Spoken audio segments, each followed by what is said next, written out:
Autre affaire dont on a beaucoup parlé, le suicide de Lindsay, 13 ans, harcelée dans son collège du Pas-de-Calais. Et sa famille était reçue par Pape Ndiaye au ministère de l'Éducation cet après-midi. À la sortie, la mère de l'adolescente était très déçue, son avocat aussi.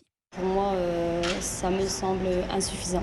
Je me sens seule, pas aidée. Moi, je ne l'ai pas trouvé sincère en fait. Un goût amer à la sortie de cet entretien puisque rien de concret n'a été proposé. C'est un programme massif que nous demandons de sensibilisation des écoliers, des collégiens, des lycéens, donc avec la participation, l'association des parents, des professeurs, des instituteurs. Ça demande des moyens considérables et rien n'a été proposé à ce niveau-là. Nous avons le sentiment que la prise de conscience est réelle mais qu'elle n'est pas très profonde, très sérieuse, elle reste peut-être de surface. Nous attendons de voir des actes.